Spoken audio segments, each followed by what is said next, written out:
जब भी कल्चर की बात आती है दोस्तों, हम इंडियन कल्चर का कंपैरिजन वेस्टर्न कल्चर से जरूर करते हैं और किसी भी तरह हम साबित करने की कोशिश करते हैं कि किस तरह इंडिया का कल्चर वेस्टर्न और अरेबियन कल्चर से अच्छा है।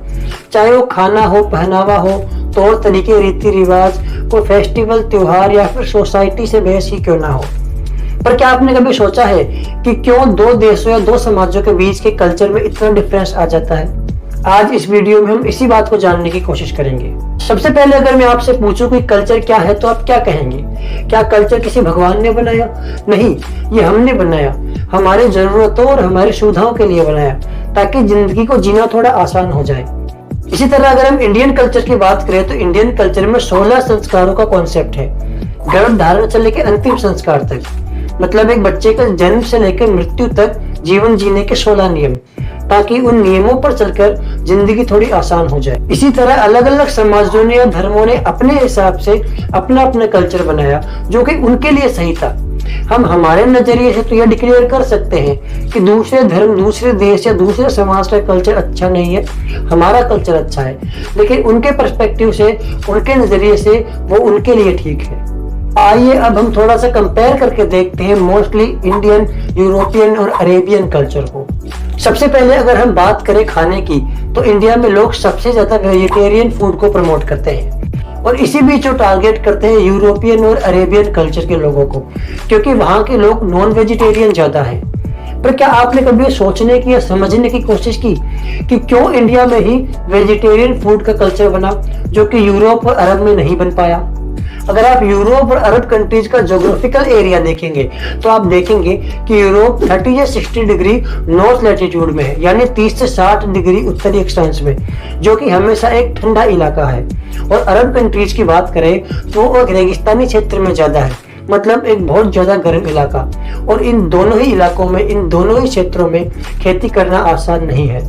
इसी वजह से वहां के लोगों की मजबूरी बन जाती है दूसरे जीवों पर आश्रित होना। इसी तरह यूरोप में फास्ट फूड की भी शुरुआत हुई ताकि वो ज्यादा से ज्यादा खाने को स्टोर कर सके, वो खराब ना हो, जिसकी वजह से उन्हें परेशानी का सामना ना करना पड़े।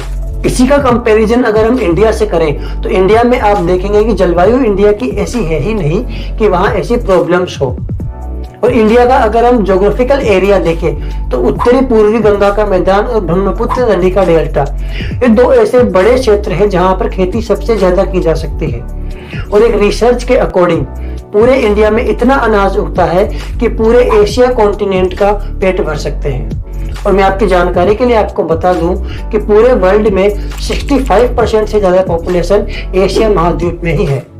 पहनावे की अगर हम बात करें तो सबसे पहले टारगेट किया जाता है यूरोपियन लोगों को, क्योंकि वहां के लोग टाइट और छोटे कपड़े पहनते हैं। पर क्या आपने कभी जानने की कोशिश की कि यह कल्चर यूरोप में ही शुरू क्यों हुआ?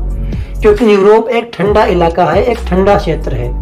इसी वजह से वहां के लोग ठंड से बचने के लिए टाइट कपड़े पहनते हैं, क्योंकि प्रॉपर वहां पर धूप नहीं आ पाती और हमेशा वहां का मौसम ठंडा रहता है। और धूप ज्यादा ना आने की वजह से वहां के लोगों के बॉडी में विटामिन डी और मिनरल्स की कमी हो जाती है। इसी वजह से वहां के कल्चर में शुरुआत हुई छोटे कपड़े पहनने की और बीचेस पर जाने की, ताकि समुद्र के पानी से मिलने वाला मिनरल्स उनकी बॉडी को लग सके। तो आपने बीचेस में देखा होगा कि कई लोग छोटे कपड़े पहनकर वहां रहते हैं ताकि समुद्र के पानी से उनको वो सारे मिनरल्स मिल सके जो सूरज से उनको नहीं मिले। इसी का कंपैरिजन अगर हम इंडिया से करें तो इंडिया में ऐसी कोई प्रॉब्लम नहीं। इसी वजह से इंडिया का कल्चर इन सब से काफी अलग है। यूरोपीय कल्चर को एक और बात पर टारगेट किया जाता है कि वहां के लोग शराब बहुत पीते हैं और इंडिया में तो ऐसा कल्चर है ही नहीं। तो मैं आपको बता दूं कि शराब बॉडी के टेम्परेचर को हाई कर देता है और यही कारण है वहां के लोगों का शराब को ज्यादा प्रमोट करने का, क्योंकि अगर ठंड के मौसम में आप बॉडी का टेम्परेचर मेंटेन रखेंगे, हाई रखेंगे, तो ठंड में आपको उतना ही अच्छा है, ठंड से आप उतना ही बच सकते हैं। ये उनकी मजबूरी बन जाती है, ना कि उनका शौक, क्योंकि वहां का क्लाइमेट ठंडा है। इसी वजह से उन्होंने शराब को अपने कल्चर का एक पार्ट बना लिया। वहीं पर इस्लामिक रिलीजन में शराब को गलत या हराम माना जाता है, क्योंकि जिस देश में इस्लाम की शुरुआत हुई थी वहां की क्लाइमेट ही गर्म है और गर्मी में अगर आप शराब पिएंगे या बॉडी के टेम्परेचर को हाई करेंगे तो उसका क्या हाल होगा ये आपको पता है। इसी का कंपैरिजन अगर हम इंडिया से करें तो इंडिया की जलवायु ना तो ज्यादा गर्म है और ना ही ज्यादा ठंडी, इसलिए यहाँ पर शराब को बहुत लाइटली लिया जाता है। कोई खास नियम नहीं बनाए गए। इसी तरह वर्शिप या पूजा पाठ की अगर हम बात करें तो आप जानते होंगे कि इंडियन कल्चर में ये रूल बना दिया गया कि सुबह नहा धोकर शुद्ध होकर भगवान की पूजा करो या मंदिर जाओ, बिना नहाए जाना गलत है। इसी का कंपैरिजन अगर हम इस्लामिक रिलीजन से करें तो आप देखेंगे कि इस्लाम में नमाज अदा करने से पहले, नमाज पढ़ने से पहले ऐसा कोई नियम नहीं बनाया गया कि आप नहा कर ही नमाज पढ़े, क्योंकि इस्लाम की शुरुआत जिस देश में हुई थी वहां पर पीने के पानी की व्यवस्था करना भी एक चुनौती है।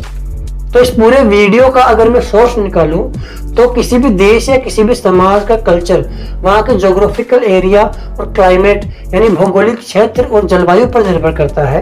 वो उनका शौक नहीं है, वो उनकी मजबूरी बन जाती है उस हिसाब से ढलना। तो किसी भी दूसरे कल्चर को टारगेट करने से पहले एक बार थोड़ा सोच लीजिए, विचार कर लीजिए और सबसे इम्पोर्टेंट थोड़ा पढ़ लीजिए, ताकि एक क्लियरिटी हो जाए कि किसी भी समाज या देश का कल्चर वहाँ की मजबूरी रहती है, वहाँ की सिचुएशन पर वो डिपेंड करता है, ना कि वहाँ के लोगों का वो शौक है।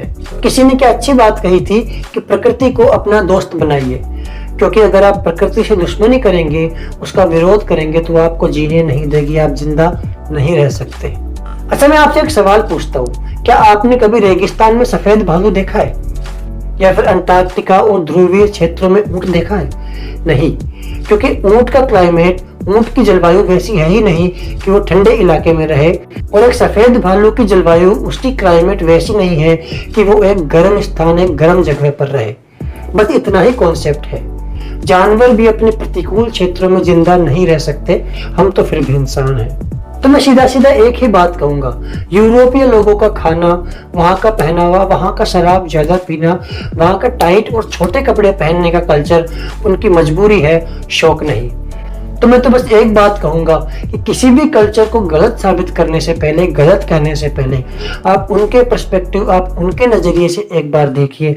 मैं दावे से कह सकता हूँ कि आप अपने विचारों को बदलने पर मजबूर हो जाएंगे।